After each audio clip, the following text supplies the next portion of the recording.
Friends, मैं Ranjit GS आज तक में आपका स्वागत करता हूं। दोस्तों, बिहार के कैंडिडेट्स के लिए एक और बड़ी खुशखबरी नीतीश गवर्नमेंट ने दे दी है। अब बिजली विभाग में होने जा रही है भारी मात्रा में बहाली। ठीक है, बिजली विभाग में भारी मात्रा में बहाली होने जा रही है। नोटिफिकेशन भी जारी कर दिया गया है और ये 2650 पदों के लिए भर्ती होने जा रही है, जिसमें मैट्रिक स्तर के, ग्रेजुएशन स्तर के और आईटीआई स्तर के बहुत सारे पद हैं, जिसके बारे में हम लोग पूरे विस्तार से जानेंगे। काफी महत्वपूर्ण वीडियो होगा, वीडियो को अंत तक देखिए। अगर हमारे चैनल पे नए हैं तो इसे सब्सक्राइब कर ले और बेल आइकन का बटन जरूर दबाएं ताकि आने वाले वीडियो का नोटिफिकेशन आपको सबसे पहले मिल सके। चलिए जानते हैं हम लोग पूरे विस्तार से इस खबर को।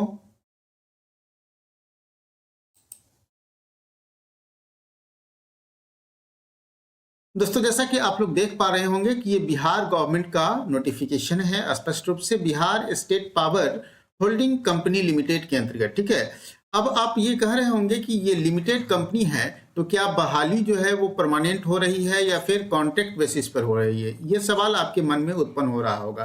तो मैं आपको जो बता दूं कि ये बहाली जो है वो परमानेंट बहाली है। ठीक है, परमानेंट बहाली है। ये जैसे ही आपका प्रोबेशन पीरियड समाप्त हो जाएगा, ठीक है, प्रोबेशन पीरियड पर समाप्त हो जाएगा, ये आपको 7वें पे कमीशन के अनुसार, मतलब पे कमीशन के अनुसार सैलरी आपको मिलनी शुरू हो जाएगी। ठीक है, और ये प्रोबेशन पीरियड प्रत्येक पदों के लिए अलग अलग होती है, जिसके बारे में हम लोग पूरे विस्तार से जानेंगे। ठीक है, अगर आप लोग हमें कमेंट करके बोलेंगे तो मैं प्रत्येक पद का अलग से नोटिफिकेशन के बारे में बता दूंगा कि कितने साल का ये प्रोबेशन पीरियड है, कितनी सैलरी आपको मिलेगी और क्या सिलेबस है, इसके बारे में भी मैं अलग से बता दूंगा। ठीक है, तो चलिए रिक्रूटमेंट नोटिस को हम लोग देख सकते हैं। ये क्या है? Online application are invited to the eligible candidate for appointment on the following post of the Bihar State Power Holding Company Limited and its subsidiary companies, namely NBPDCL और SBPDCL और BSPTCL और BSPGCL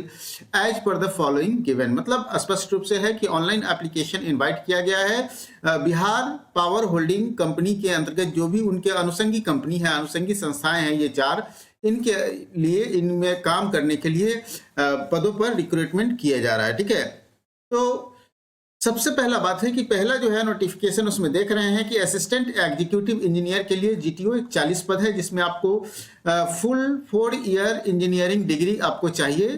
ठीक है, be, BTech, BSc engineering और electrical engineering या फिर electronics engineering अगर होंगे किसी भी रिकॉग्नाइज्ड यूनिवर्सिटी से जो एआईसीटीई द्वारा अप्रूव्ड होगा, तो आपको इस पद के लिए आप एलिजिबल हो पाएंगे। ठीक है, अब इसके फुल नोटिफिकेशन जब मैं आपको बताऊंगा, फुल नोटिफिकेशन आप कमेंट करेंगे तो फुल नोटिफिकेशन में मैं सारे चीजों को कवर करूंगा कि आपको एज लिमिट क्या होगी, ठीक है, इसके एग्जाम पैटर्न क्या होंगे, इस सब के बारे में पूरे विस्तार से बताऊंगा। तो आप हमें कमेंट करके जिस पद के बारे में कहेंगे उस पद के बारे में मैं बताऊंगा।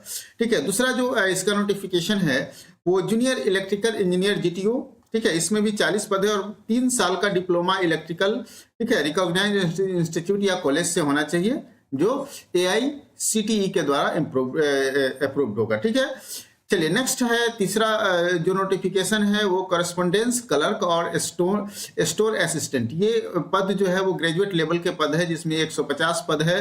करस्पॉन्डेंस क्लर्क का और स्टोर असिस्टेंट का 80 पद है और किसी भी विषय से अगर आप ग्रेजुएट हैं तो इस पद को के लिए आप अप्लाई कर पाएंगे। ठीक है, और ये आपको स्पष्ट रूप से कह दिया गया है, यहाँ देख लीजिए कि ये जो इसका जो एग्जाम होगा, टेस्ट होगा, वो कंप्यूटर बेस्ड होगा। याद रखिएगा, ये फिजिकल एग्जाम नहीं होगा, कंप्यूटर बेस्ड एग्जाम होगा। ठीक है, तो ये ग्रेजुएट लेवल के पद है। इसके सिलेबस वगैरह के बारे में मैं बहुत जल्द डिस्कस करने वाला हूं और इसमें सारी चीजों को मैं क्लियर करूंगा, एग्जाम पैटर्न वगैरह सब कुछ बताऊंगा, क्योंकि इसकी ज्यादा डिमांडेबल ये पद है। इसके बाद जूनियर अकाउंट, ठीक है, अकाउंट क्लर्क है, जिसमें 300 पद है। ये चौथा नोटिफिकेशन है आपका, जिसमें कॉमर्स से जो भी ग्रेजुएट होंगे इस फॉर्म को अप्लाई कर पाएंगे। ठीक है, इसके बाद सबसे अधिक जो पद है वो है टेक्निकल ग्रेड 3rd का, जो 5वां नोटिफिकेशन है, जिसमें 2000 पद है और इसमें आपका क्वालिफिकेशन जो है, एजुकेशन क्वालिफिकेशन आपको मैट्रिक पास होना चाहिए किसी भी संस्था से, इक्विवेलेंट संस्था से मैट्रिक अगर पास हैं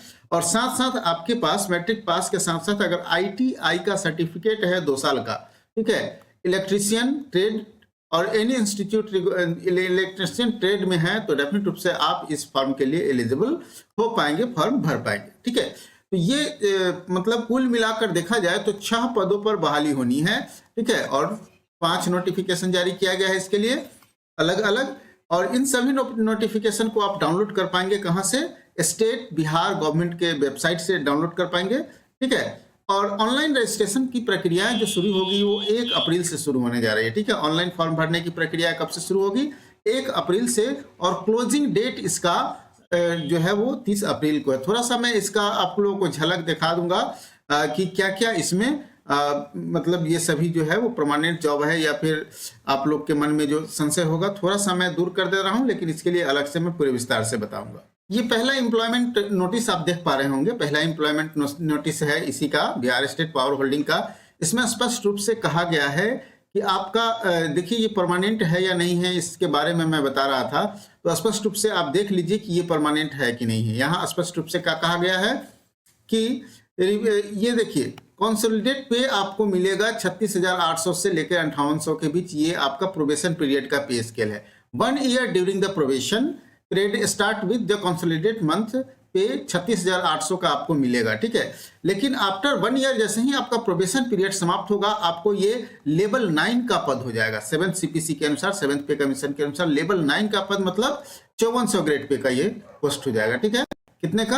ये 5400 ग्रेड पे का पद हो जाएगा। तो आप स्पष्ट रूप से आप समझ गए होंगे कि ये 5400 ग्रेड पे का जो पद है वो परमानेंट पद हो जाएगा। और इसमें आपको सारी सुविधाएं जो गवर्नमेंट के अंतर्गत मिलती है एक एम्प्लॉय को, वो सभी सुविधाएं आपको मिलेगी। तो स्पष्ट रूप से आप समझ गए होंगे कि ये रेगुलर जॉब है या फिर आपको कॉन्ट्रेक्चुअल जॉब है। चलिए अब हम लोग इसके बारे में, प्रत्येक पद के बारे में अलग से नोटिफिकेशन जो है उसको हम लोग पूरे विस्तार से अगले वीडियो में देखेंगे। तो आज के लिए इतना ही दोस्तों। अगर किसी भी इस विषय से संबंधित अगर टॉपिक से आप जानना चाह रहे हैं तो डेफिनेट रूप से आप हम कमेंट करें। तो आज के लिए इतना ही, फिर मिलते हैं अगले वीडियो में एक नए टॉपिक के साथ।